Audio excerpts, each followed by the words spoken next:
Thank you very much for coming here today to a lecture on medieval child monuments and how to read them. Now, you may have thought, was there such a thing as a medieval child? Because there are a lot of misconceptions about medieval childhood. So this lecture is not just going to be about monuments, but about childhood in general and how it was visualized, presented, and also thought about. Now, one of the common misconceptions is thinking that in the Middle Ages and also beyond, the child was only seen as and treated as a miniature adult. And if you want to prove that, and heaven knows it has been done before, you can easily find proof of that in medieval art. For example, these two monuments, the incised slab, of which I'm showing you the running, in Champol in France. It shows a husband and wife, and that little figure here at the bottom that I've actually indicated, little Perrette, the couple's daughter. Now, she is a typical miniature adult, complete with miniature clothes, miniature proportions, because that is not a childlike figure. The head's too small. She really is a little figure in miniature. But how old would she have been? Did medieval artists really not know how to portray big children, or was there something else? Because, of course, size can also be an indication of status. And as the couple's daughter, she was of a lesser status. If we went by size, she really shouldn't be able to stand at all. She's the size of a baby, really.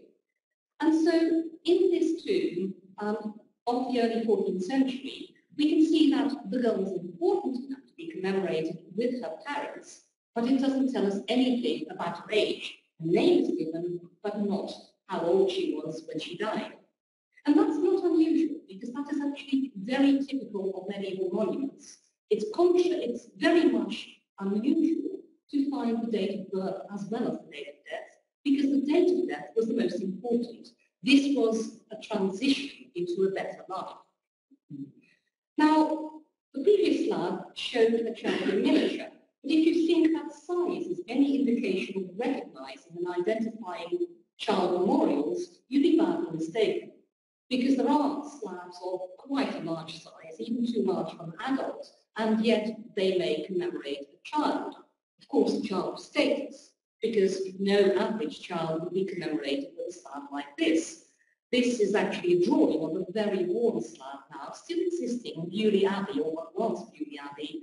The engraving shows only the indent of what was once a very prestigious slab of a figure recumbent, her head on a pillow, canopy, coats of arms, and even crown above, and an inscription that tells us who she was. And because she's a royal child, we actually know her age. She's little Princess Eleanor, daughter of Edward I of Margaret of France, and she died only aged 5. And if you look at the dimensions of the slab, if you're any good with centimetres, as I'm not inches, then you can see that 3 meters to 5 high is far too large a slab, even for an adult grave, let alone for a 5-year-old child.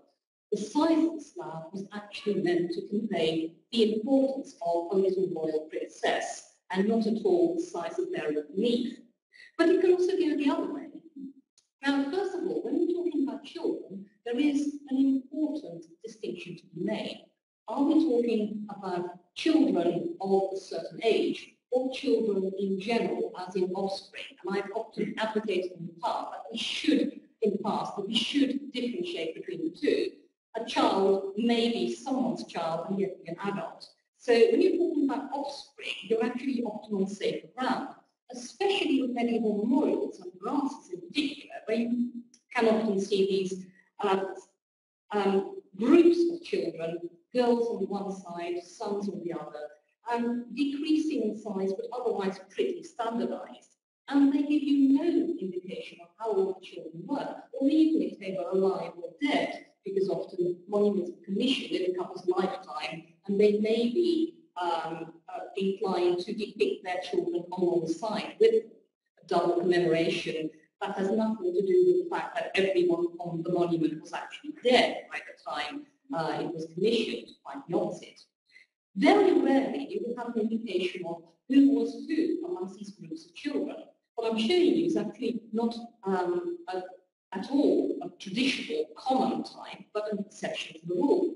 Because in these two groups of daughters on one side, always randomly on our right or their left, of course you must imagine that the parents would be depicted on the brass above. Thomas Manford, who died in 1489, had quite a large number of children, 7 daughters, as you can see, and one was unusually depicted as a nun. And on the other side, we have 3 very small children. And we know that the couple, from other records, lost 3 children in infancy or early childhood, including twins, and we can see them there, the double arrows. But how old they were, they are shown very small, but they could have died at the age of 7, 12, or even 7 days old. We can't tell from the brass, and the records won't always tell us either.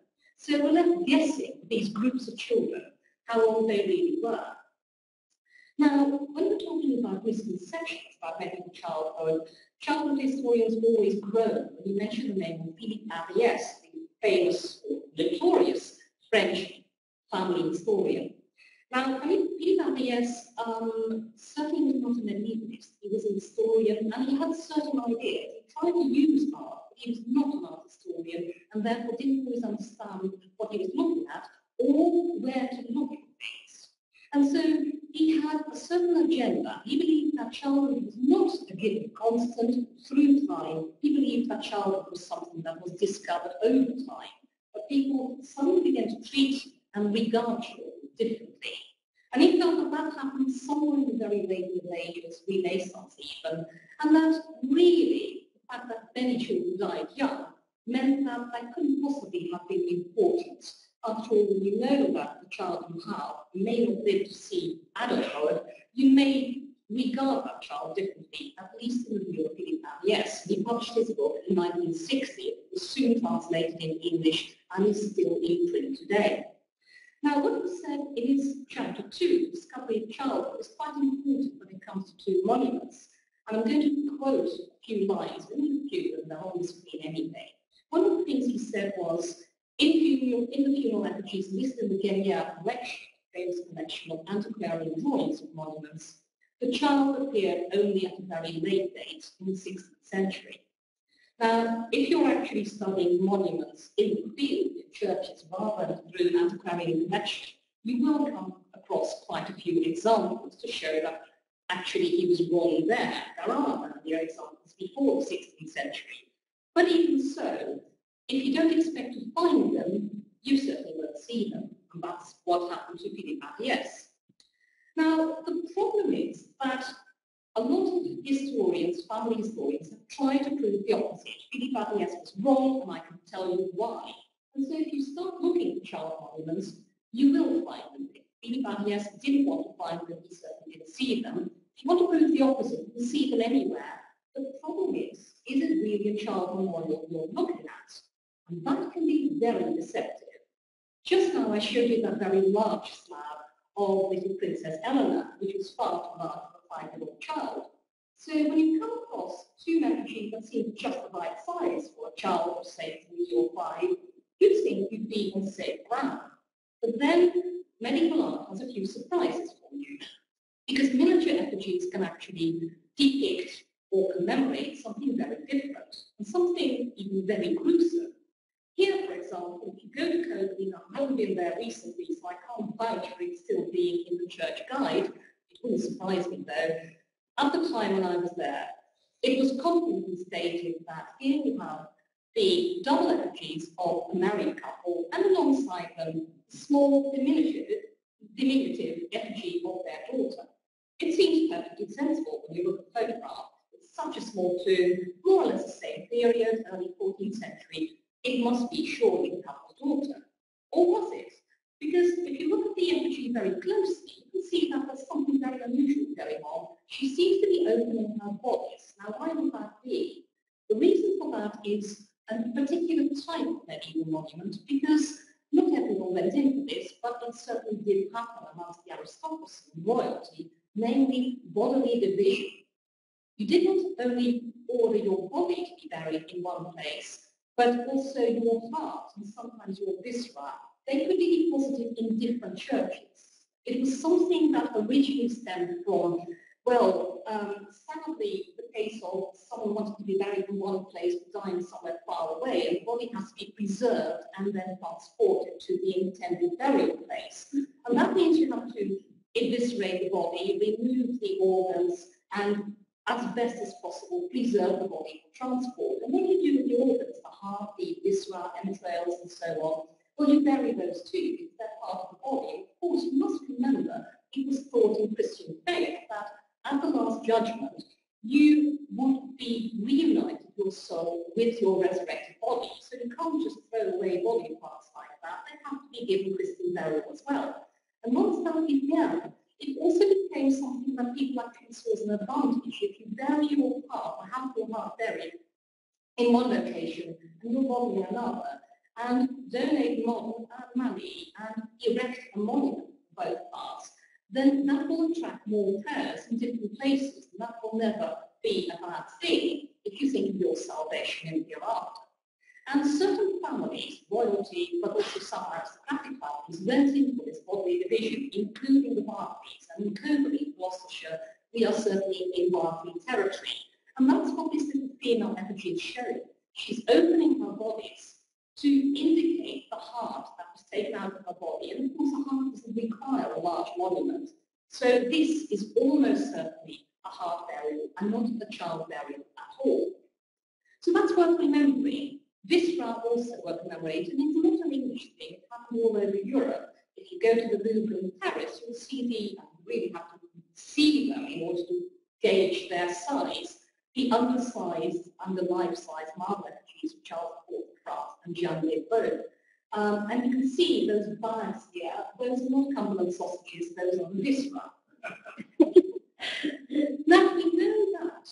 We realise one particular potential pitfall we may come across when looking for child memorials, because there are many such, but it's never really all that common. Of course, monuments in themselves are not a common thing. It's only the happy few who can afford them. But when you come across miniature effigies, it's worth remembering it can be something other than a child memorial. And that is very important, because it is such an easy mistake to make. Not only that, but it has led to certain myths and legends. This is a famous case. The so-called Stanley Boy in Elford in Staffordshire. A monument that local legend tells us commemorates a young boy, John Stanley, last of his line, who was killed by a tennis ball hitting him against the head in or around 1460, 1470. Now, you would think, with him being the last of an important noble line, it would be easy to find him. It's a sensational way to die anyway. Although they don't have no newspapers, you might expect something like that to turn up in the records. No such luck. Not only that, but this is just an antiquarian print, but the monument itself looks in very pristine condition. When it was restored in the mid-19th century, unlike the other effigies in the same chapel, this was in remarkably good condition, requiring only a few minor repairs, like the nose and the fingers. The restorer was pretty notorious anyway, and he certainly created a clip with that wonderful Latin motto, Vido or ibi digitor, where the pain is there as the finger, which is not at all medieval. It is a great story, but what I suspect happened was it is the wrong style of the date. It's never late 15th century. It was more the 13th century, and that is exactly the period where these art memorials are created. 13th, 14th century. It's more likely, with this being a small effigy and holding this so-called tennis ball, that a tradition grew up locally that this was a boy, not a heart burial, but a boy killed by a tennis ball, and someone along the line, probably in the early modern period, felt that with this being a tourist attraction, it really needed freshening up, and possibly a replacement effigy was carved, and that was still in remarkably good condition in the 19th century. I'm not making myself very popular with this story in Elford, but I think we have to conclude that, or at least propose that this is not a child at all. It is a much earlier art memorial that was replaced by a later copy. Now, to go back to Philippe Aries then, he also claimed that not only were there very few effigies of children, or not at all, until the 16th century, he also believed that no one thought of keeping a picture of a child if that child had either lived to grow to manhood, in other words, childhood itself, not an important phase, or had died in infancy. In the first case, childhood was simply an unimportant phase, of which there was no need to keep any record. I'll come back to the second part. It's interesting, of course, because we would call that nowadays present-mindedness. You think that what they ought to have is pictures of, this is my little Johnny at the age of 3, wasn't he a cute little child? That's totally unmedieval. Portraits were rare anyway before the 15th century. And to record childhood, well, I'm afraid it is only too true that people probably wanted their children to grow up as quickly as possible. After all, childhood is a dangerous period, especially early infancy, and they didn't quite have this sentimental attitude that the Victorians actually foisted upon us of, oh, what a little darling. You wanted your children to live and continue the dynasty. And the idea that you wanted them to stay small and cute forever is utterly unmedieval. So you can't really criticize medieval artists for not recording childhood as an interesting phase. However, there are images of childhood. The problem again is there are pitfalls. You can find very cute Madonnas with a cute child. And the sad thing is that even two historians like myself who fall into a pitfall. I published the effigy on the left several times actually as a curious, very strange and hard-to-date monument to a mother and child. I'm afraid to say that it's probably another elfhood myth, because Lady Constantia, I've never been able to find any records. The inscription doesn't give a family name or a date, and the style of the effigy is utterly wrong. I suspect that there was a donation to the church in Scarthwick in rural Derbyshire, and someone at some point felt that that donation required an effigy to go with it. And I'm now having to conclude with Sally Bannon, who we mentioned earlier on, that we're probably dealing with post-medieval forgery, so much more cute little mothers with children touching their cheeks. What they created sometime in the early modern period or later was exactly the kind of monument you would like to see to a mother and child, but it is, again, rather untypical, as well as somewhat clumsy. Now, to go back to Philippe Aries then, he said they didn't keep a record of childhood as it happened, nor did they keep an image of the dead child, because, he claimed, it was thought that the little thing to disappear so soon in life was not worthy of remembrance. Now, that is once again a very modern conceit, that you think that, well, a child has died so young, you forget about it. It would make many people very callous and casual. You have little Johnny, he died, you have another little Johnny, it doesn't matter, that's what happens. I don't think it's in human nature to quite react that way to child death. On the other hand, it is certainly true that dynastically, a child who died in infancy was of no further importance, and they often don't make historical records. All the same, some children, certainly to deny what Aries said about there not being medieval monuments, some children were certainly commemorated with very prestigious monuments. Two examples being the Limoges tomb effigies of Blanche and Jean, the infant children of Louis IX, King of France, originally at Bayonne Abbey, and as I'll show you later, situated in painted niches. They're now just slabs in Saint-Denis Abbey. These are not easy children to give an age to. We know from the records, Jean died probably within weeks of birth, and Blanche was only a few years old. They're very stylized images, but the cost to create these images would have been very considerable indeed. Dynastically, utterly unimportant, these children were given very prestigious burials indeed, and monuments to remember them by. And we find those, exceptional though they are, and of course we've lost many of these precious metal monuments over time, but this is another fortunate example. Alfonso, son of King John I and an English queen, really, or an English duke's daughter, Philip of Lancaster, daughter of John Gaunt. Alfonso was crown prince when he died at the age of 10, unexpectedly, and the king created or commissioned this fantastic still surviving monument gilt with a silver head, a most amazing monument that, however, didn't just speak of the couple's sadness of the death of their son, but also was meant to have or send out a very important dynastic message about the prestige of the new royal family, because with King John, we're dealing with a new dynasty in Portugal. So Aries actually made a fatal flaw in equating monuments with affection. If there's no monument, it must mean that people are indifferent. If there is a monument, it must mean that that child was greatly loved. But of course, the majority of children, as well as adults, never had a monument. And a monument that did get commissioned may also convey quite different agendas. So, Philippe Aries then, and what he said about monuments, in many ways flawed, because the most important thing was remembrance. He saw remembrance as something of this world. You remember the children you had, and if you had, whether you had 3 little Johnnies who died, or 5, or whether they all survived, it didn't matter. It was only the children who stayed with you, and the rest could easily be forgotten. But of course, remembrance has another meaning, and that is Christian remembrance, because monuments also have another function, and that is to not only help people remember who have died, but also to incite prayers for the salvation of the person who had died. And that is absolutely crucial, because in the Middle Ages, it was thought that only the saints would go straight to heaven. Everyone else will need prayers, intercession, because they're going to end up for a long time, presumably, possibly, in purgatory, before they're ever ready for heaven, if at all.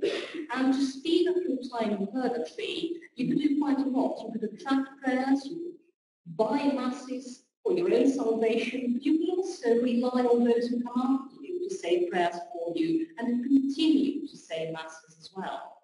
And of course, what Philippe Aries forgot was that in the Middle Ages, children have an immortal soul too, so that parents who lost a child can never have thought, oh well, it doesn't matter, we'll have more.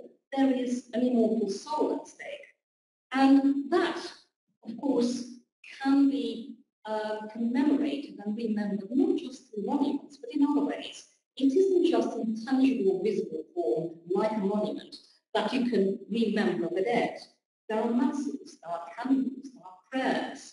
For example, King Stephen lost 2 of his children in infancy in 1137, but they endowed a church and a hospital, and later on money was also donated for prayers to be said for children's souls. That was in the 12th century.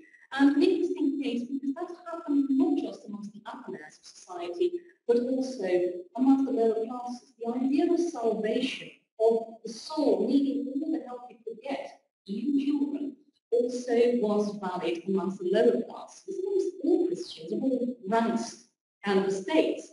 And interestingly, in the Vienna Stadtbuch, a 3-line entry, and there are others as well, but one particular entry records a memorial donation of a candle in perpetuity, not just a single candle, but in perpetuity, by a poor woman who had sold all her possessions in order to commemorate and have something done for the soul of a 2-year-old child. And that was in 1410.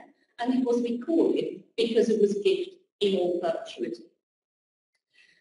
Now, I said earlier on, you could lose one Johnny and have another. And we've quite often been trained, thought that that must indicate a certain callousness. Why not give every child an individual name, but simply continue with the name of the previous child who died? That's not very easy. In my own family, in the 19th century, we've got cases like that. I know on the wedding certificates of my great-grandparents. But it's only also happened in the Middle Ages, and here is a detail of a larger class to Philippe Aries, who died in 1414, and along with her, the family chose to commemorate all the siblings. Now, why Philippe was singled out, we don't know. She probably lived longer than the rest. But this family had, well, you might say they're not very imaginative, but there's another way of looking at it. 4 Johns, 2 Williams, and 2 Agneses amongst the various children. And notice that they are lined up immediately after one another. Now, that's quite important, because with every new Johnny, you also, of course, don't simply efface all the previous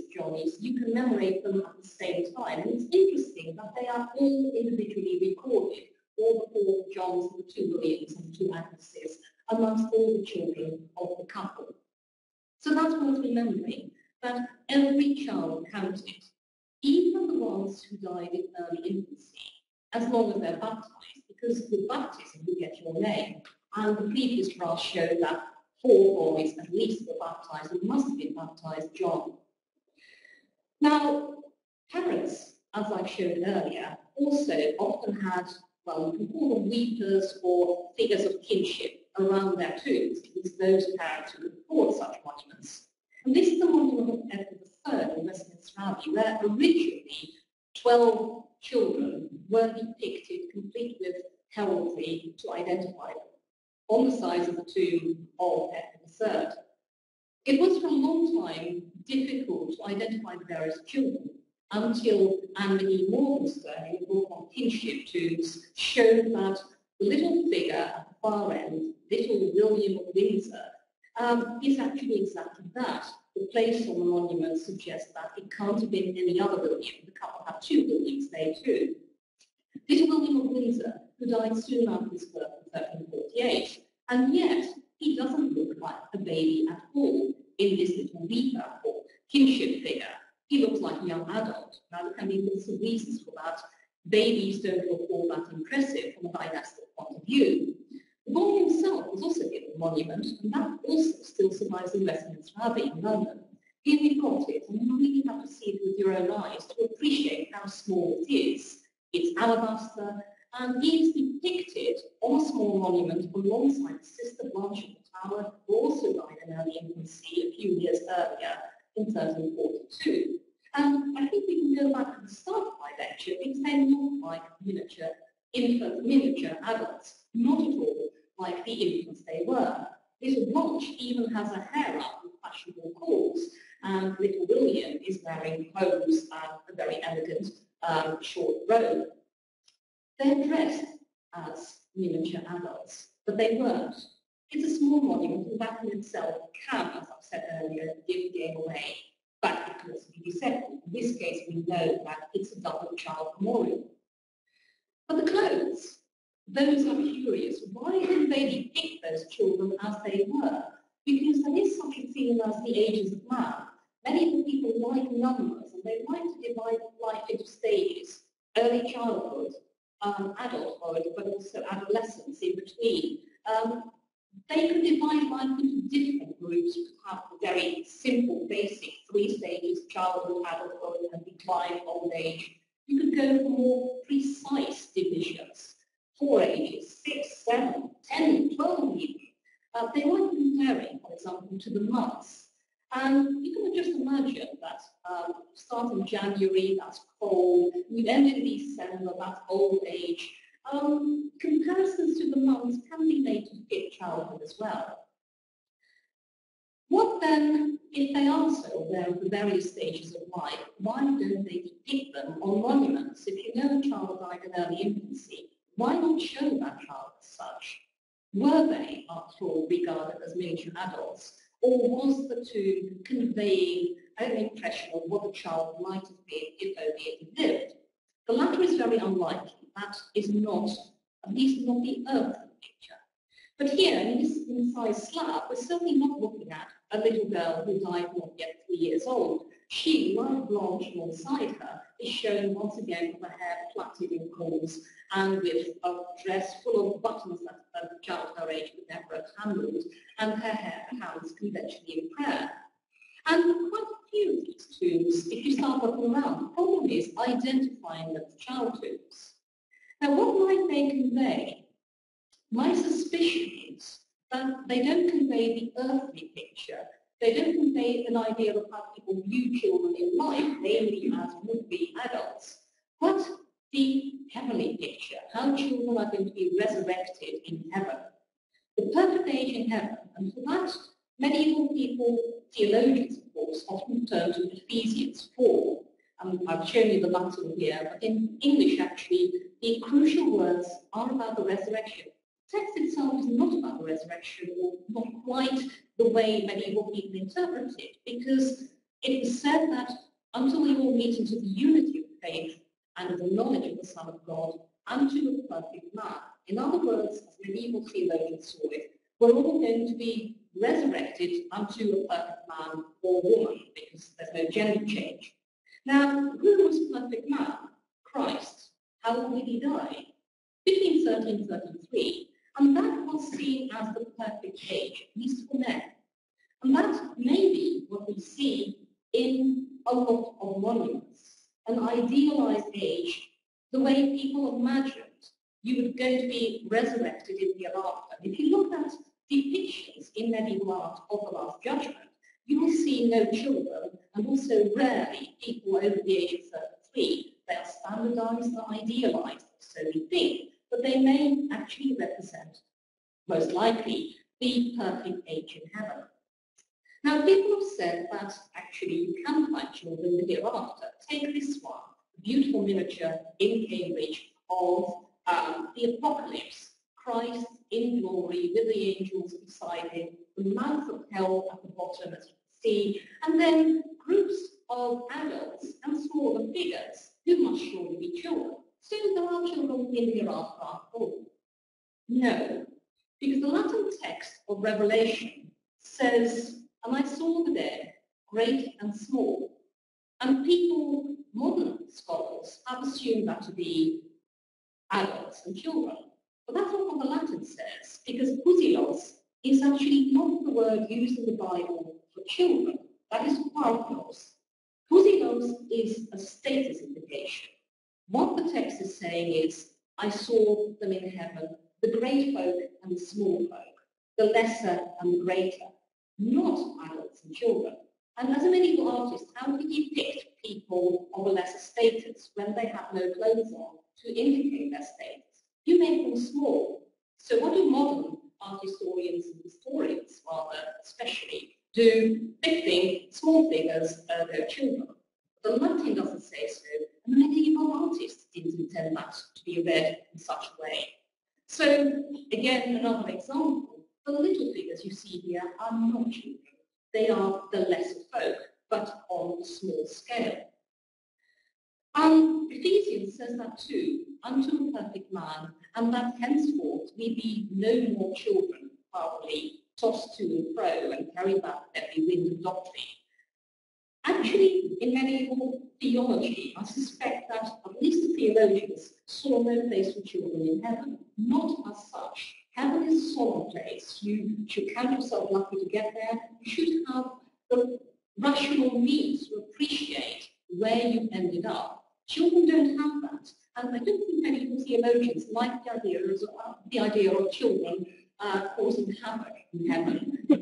Heaven is a solemn place for adults only. And so, obviously, if everyone's going to be resurrected unto perfect man, that holds for children as well as adults. For I suspect most of us here, everyone, to be resurrected at the age of 33 is actually rather a nice prospect. But what do you tell the erect parents when they've lost their child? You tell them they will be reunited with that child, and that child will be 33. That's a difficult one to sell, I suspect. Now, the monuments are difficult because there is no consistency and we have no real text that pinpoint or tell us explicitly what is being conveyed. But I think the difference between the age when we do know it and the age as depicted is quite telling. I showed you earlier that fantastic Limoges tomb. But when you look here, this is actually a drawing because the tomb is lost. Again, here drawing exactly the collection that Philippe Aries consulted without finding any child memorials. And here we see the painted niche with a figure of Little Jean de France, who, as you'll remember, died only a few days, weeks old at most in 1248. And yet, whereas the Limoges effigy is rather stylized, the painted image seems to convey an adult ideal. Certainly, if not full adulthood, certainly more than a child, and more like an idealization of not just nobility, but also of strength, vigor, beauty. The ideal age that was often equated with the month of May. Here we've got a wheel of life, and in all these circles we start in infancy, and then here is young adulthood with a man riding a horse and holding a hunting bird. where the little Jean is depicted, who of course could never have hunted, was far too young. It goes with his status. There are other examples as well. Here, another, again, the boy of an incised slab, formerly at Buffalo Abbey. A boy who died with his twin brother out swimming, both of them drowned. But we can't tell from the slab that they were 7 when they drowned, was 17. It is once again an idealized image of probably nobility and how they were going to be resurrected in the hereafter. Compare it again also to this much later read of mine, the Woodcut from around 1480 from Germany, where once again, not quite at the top of the view, but pretty close to it, we see once again this image of ideal young adulthood. And also equating beautifully with the month of May, and I'm sure many of you will recognize the image from the Treasure of the Duke of Berry. And so when you realize that, the idealization, and you know that many cartoons rarely, if ever, give a date of birth, but only the date of death, and rarely mention the age of the deceased, you're left guessing what you're dealing with. The tomb of an adult, someone who died in old age, or in the strength of life, or a child without fault. It's all impossible. Here is another slab, presumably on the thing of an adult, but we can't be certain. And that's even worse with female tombs, because there we've got the cult of virginity as well. Virginity was Christian ideals involving many virgin saints, Catherine, St. Barbara. And we also have this idea of virginity in heaven, being the bride of Christ.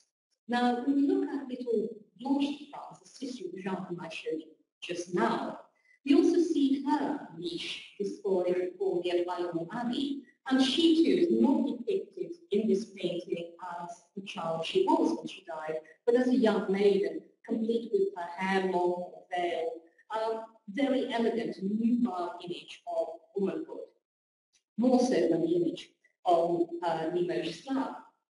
Now, maidenly appearances are notoriously difficult, and you will find, if you ever go through the literature on medieval monuments, references to maidenly brasses, on the assumption that what you see on a tomb reflects the age of the deceased and the appearance. Now, medieval effigies are not portraits. They are often stylized, idealized. The person who created the memorial never saw the deceased in many cases, if not the majority of cases. And you have to be very careful about these maidenly appearances. Brass of an unknown lady of around 1450, she could be an adult, she could be a young woman, a young girl even, or even a baby. The example of Blanche in Bayonne shows that that could indeed be the case. Same with the half effigy of Joan Plessy of around 1360 in Quainton. The siblings, Roland and Margaret Brocas and Sherman, at least we can be fairly sure they must have been young because they are depicted as siblings together. But their ages, they could be 1-year-old or 11 or 20. We don't know. We cannot tell from the effigy itself or from the inscription if only the date of death is given. Now, you may think, where did she get the idea from? This idea of the bride of Christ, the ideal age in heaven. We've got the text of the Bible, but that's a theological interpretation. However, in English literature, we do have an interesting poem. Very difficult poem to read, even for literary scholars. It is Pearl, a poem of 13th century, illuminated in single surviving copy of the early 14th century, and not very sophisticated painting, admittedly, but interesting all the same. The text is a dream poem. The dreamer seems to have lost, what presumably, although it's not stated explicitly, his little daughter, and he goes to a churchyard and falls asleep on her grave, not a monument, but a grave, a turf, as he calls it. He has a dream, and in his dream he comes to a river, and from the other side of the river he's being approached by a female figure dressed in white and pearls. And he says, and it's a very moving line, "I knew her well, I had seen her before." And it turns out to be his little daughter, the Pearl Maiden. And she starts teaching him. He's surprised she's there. He says, "I'm surprised you didn't even live 2 years in this world. You knew nothing about God, and you didn't know how to pray. You knew even not your paternoster or your creed. How could you end up in heaven at the age of 2 and be such a heavenly bride of Christ? Because that's what she is. She's one of the 144,000 brides of Christ. And the Pearl Maiden explains she's been bestowed with divine wisdom because she died in a state of purity. She'd never sinned in her life. She had been baptized. That was crucial. And therefore she deserves her place along with Christ and all the other brides of Christ. And her age has nothing to do with it. She is resurrected as a young adult, a maiden, a bride of Christ. And it's interesting that the poet actually says, I knew her well, I had seen her before, because she can never have resembled the girl not yet 2 that he was in this life. And it's quite interesting, because if you compare the image of the Pearl Maiden with, for example, the slab of Joan, who was not yet 3, you see similarities. Not maidenly loose hair, obviously, but an idealization of young adulthood. And so all of these maidenly appearances have to be taken with caution. There is no guarantee that we're dealing with a young teenager, a young maiden. It could be someone much younger still. Lots of examples, I showed you these earlier on, but if you look at, for example, Cecily Bowling, who died in 1458, the inscription actually, interestingly and very unusually, says she died in her maidenhood of the age of 50 years. She was not exactly a young maiden, she was an old spinster. And there are other examples like that. Same, also with long loose hair, technically a married woman. There is Joan, who is buried with her husband, Nicholas Knighton, who died in 1493, and Joan is shown alongside her husband with long loose hair and a garland of flowers, often seen as a maidenly attribute. So we come back then to the first slide I showed you, little Perrette on her mother's tomb, her parents' tomb, and also for comparison, an English example again, a father, don't mistake him as they did locally for a woman, because no one would have a skirt as short as this. The long hair can also be a male attribute, and the little figure alongside him is almost certainly his daughter. The monument of the early 14th century in Southampton is badly worn, and we have no inscription and no means of identifying the father with his daughter. She is a diminutive effigy with long loose hair, and she can be any age. Her size, in this case, is an indication of her status as his daughter, but her portrayal, if you can call it that, is absolutely no indication to how old she was when she died.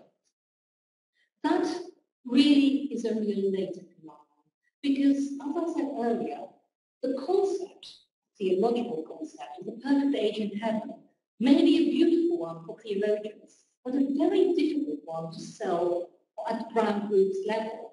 If you're a parish priest, how do you tell one of the parishioners who lost a child that you're going to be resurrected and the child's going to be an adult in heaven, and you will still recognize each other? People, we come back to Aries again, remember the child the way it was when they last saw it alive. A young child, a baby, that is how you remember it in this life, never mind what happens hereafter. And some monuments must have already represented that. An unusual, really, I must emphasize, the very unusual example is this one, the early 14th century in Welby in Lincolnshire. Unidentified, but clearly a mother with her child, rather worn, depicted as a little swallowed christened child. Early 14th century, and going against that doctrine, at least for probably a worldly image here, rather than a heavenly image, going against the doctrine of the perfect age in heaven, and instead depicting the child as it was when it died, and maybe even being the cause of death. When does this change? It's impossible to pinpoint it, or at least I have so far found it impossible. There is clearly a divergence between the theological concept of the perfect age and what people believe at ground roots level. And at some point you see that, you appear to see that reflected in art as well. Two last images, 3 actually. Ankaran Coronation of the Virgin, commissioned by a canon of the church, and so in a literate manner. We know it's literate because the contract survives, and it's a very lengthy contract.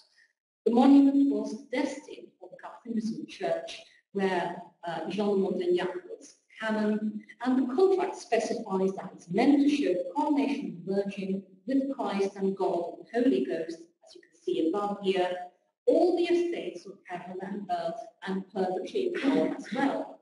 What it doesn't mention is children, and yet they are there. Here we've got excerpts from the contract, all the states of the world, and even in purgatory and hell will be all the states according to the judgment of the said master under on. But there must have been a verbal addition to the contract as well, because what under on painted can't have been just his own initiative. In front of all the various blessed and saints in heaven is on either side a row of naked children, all praying to the coronation of the Virgin in the centre, to God or Christ. And all the genitalia neatly covered in this large garment. They're all of them praying. And at first you think they must be the holy innocents to end up in heaven. But they're not. They are actually the baptized children who end up in heaven because they have been baptized. But what happened to unbaptized children? You can only be a Christian who have been baptized. Augustine was quite firm on that. So what happens to children who haven't been baptized? Do they end up in hell? Well, the medieval church eventually came up with a solution. That wasn't a totally happy one, but all the same, the best they could come up with, because if the dogma of baptism is that important, you can't deviate from it. They came up with the limbus fororum. That's what we see in this painting, because in the left lower corner, there is a cave, and theologians said that what happened to unbaptized children is they would end up in the limbus fororum, the limbo of children, and they would not be suffering eternal punishments, but they would be, and that is punishment enough, be denied the beatific vision, never see the face of God. And that is literally what the artist depicts, because in limbus we see similar naked children, all blind, their eyes are closed, and yet they instinctively turn towards the coronation scene above them, towards the image of divinity above. And that's quite interesting, because the idea was, according to medieval theologians, that these children were so young anyway, they didn't quite know, and that kind of softened the blow a bit, what they were being denied. They simply instinctively know where it is. But if you imagine that the children in limbus will remain children, then what about the children in heaven? Why make the distinction? It's quite interesting that in 1453, an artist working for a canon on an altarpiece destined for a Christian church, and a prestigious church at that, chose to depict children not as adults, but as heaven. And that is also, final image, what we see gradually into monuments. Children depicted not as they might be in heaven, but as they were in death. If they died in infancy and were buried, whether or not in their swaddling clothes, but certainly buried as little infants, that is how we depict them on monuments. As you can see here, the glass in Bray, in Stowe-Davenham, and the Belgian example of Charles de Davenham. Both of them died in their infancy and now finally depicted as they were as children. Thank you very much.